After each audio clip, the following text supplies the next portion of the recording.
कक्षा 10 विषय संस्कृत, दिनांक 5/5/2020, पेज नंबर 27। कल हमने विद्यार्थीचर्या के विषय में पढ़ा था, अर्थात विद्यार्थीचर्या पाठ का अध्ययन किया। आज उसी पाठ की हम सूक्तियों का अध्ययन करेंगे। नंबर 1, ब्रह्मे मुहूर्ते बुध्येत धर्म अर्थौ च अनुचिन्तयेत्। संदर्भ: प्रस्तुत सूक्ति हमारी पाठ्यपुस्तक संस्कृत पद्यपीयूषम के विद्यार्थीचर्या नामक पाठ की धरोहर है, अर्थात विद्यार्थीचर्या नामक पाठ से ली गई है, अर्थात उद्गृत है, कुछ भी कह सकते हैं। प्रसंग: प्रस्तुत सूक्ति में कवि विद्यार्थी के प्रातःकाल उठने के विषय में बताता है। अर्थ: ब्रह्म मुहूर्त में जागना चाहिए तथा धर्म अर्थ के विषय में चिंतन करना चाहिए। व्याख्या: विद्यार्थी को प्रातःकाल ब्रह्म मुहूर्त में अर्थात सूर्य निकलने से पहले उठना चाहिए। उसे उठने में बिल्कुल भी आलस्य नहीं करना चाहिए। उसे अपने दैनिक कार्यों को करने के बाद ईश्वर का ध्यान करना चाहिए। उसके बाद विद्या अध्ययन करना चाहिए। ऐसा करने वाला विद्यार्थी ही अपने जीवन में सफल होता है। विद्यार्थी के लिए धर्म का तात्पर्य नित्य नैमित्तिक कार्य तथा ईश्वर का आराधना से है। विद्यार्थी को सूर्य उदय से पूर्व उठना चाहिए और उठकर धर्म अर्थ का चिंतन करना चाहिए। नंबर 2, चत्वारि तस्य वर्धन्ते आयु विद्या यशो बलम।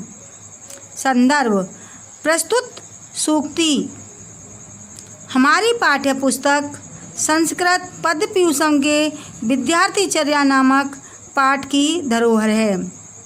प्रसंग: प्रस्तुत पंक्ति में विद्यार्थी को अभिवादनशील और वृद्धों की सेवा करने का परामर्श दिया गया है। अर्थ: वृद्धों की सेवा करने वाले और बड़ों का अभिवादन करने वाले की आयु, विद्या, यश और बल बढ़ता है। व्याख्या: जो व्यक्ति नित्य अपने बड़ों का आदर व सम्मान करता है, उसकी आयु, विद्या, यश और बल ये 4 चीज़ें हमेशा बढ़ती हैं। जैसे लोक कल्याण के लिए धन की आवश्यकता होती है, वैसे ही परलोक कल्याण के लिए यश, विद्या, आयु और बल इन 4 चीज़ों की आवश्यकता होती है। नंबर 3, सर्वम परवशम दुःखम सर्वम आत्मवशम सुखम। संदर्भ: प्रस्तुत सूक्ति हमारी पाठ्यपुस्तक विद्यार्थीचर्या नामक पाठ की धरोहर है। प्रसंग: प्रस्तुत सूक्ति में सुख दुख के लक्षण बताए गए हैं। अर्थ: पराधीनता सबसे बड़ा दुख है तथा स्वाधीनता सबसे बड़ा सुख है। ये दोनों बातें ही सुख दुख के लक्षण हैं। व्याख्या: जो व्यक्ति पराधीन होता है वह अपने मन के अनुसार कार्य नहीं कर पाता। इससे उसका आत्मविश्वास डगमगा जाता है और वह हतोत्साहित हो जाता है। इसका परिणाम होता है दुख। पराधीन व्यक्ति को चाहे कितना ऐश्वर्य क्यों न मिल जाए, परंतु हीन भावना के कारण वह दुख का अनुभव करता है। इसके विपरीत जो स्वतंत्र है वह सब प्रकार से सुख अनुभव करता है। अपने कार्य को स्वतंत्रता से करने के कारण उस व्यक्ति में आत्मविश्वास उभरता है। इसका परिणाम होता है सुख। इसलिए पराधीनता में दुख तथा स्वाधीनता में सुख होता है। कहा भी गया है, पराधीन सपनेऊ सुख नाही।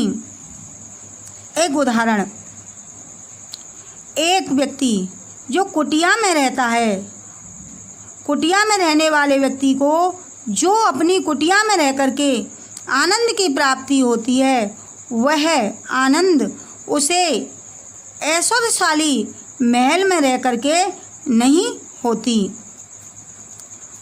वो अनुभूति, वो आनंद, वह सुख का आनंद उसे ऐश्वर्यशाली महल में रह कर के नहीं होता है। नंबर 4, एकाकी चिंतयानो ही परम श्रेयो अधगच्छति। संदर्भ, प्रस्तुत पंक्ति हमारी पाठ्य पुस्तक संस्कृत पद्य पीयूषम के विद्यार्थीचर्या नामक शीर्षक की धरोहर है। प्रसंग, प्रस्तुत सूक्ति के माध्यम से कवि ने एकांत चिंतन को कल्याण प्राप्ति का साधन बताया है। एकांत में बैठकर चिंतन करने वाला कल्याण को प्राप्त होता है।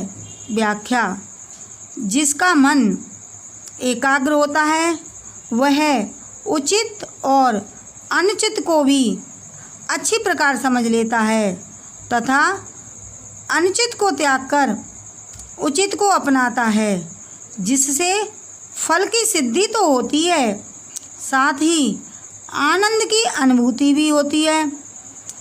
मन की एकाग्रता के लिए एकाकी चिंतन की आवश्यकता होती है। जो व्यक्ति एकाकी चिंतन करता है उसका मन एकाग्र हो जाता है और ऐसा व्यक्ति परम कल्याण को प्राप्त करता है। नंबर 5, शतम वर्षाणि जीवति। संदर्भ, प्रसंग, कवि ने दीर्घ आयु पाने के विषय में बताया है। अर्थ, श्रद्धालु और अनसूय व्यक्ति 100 वर्ष तक जीवित रहता है।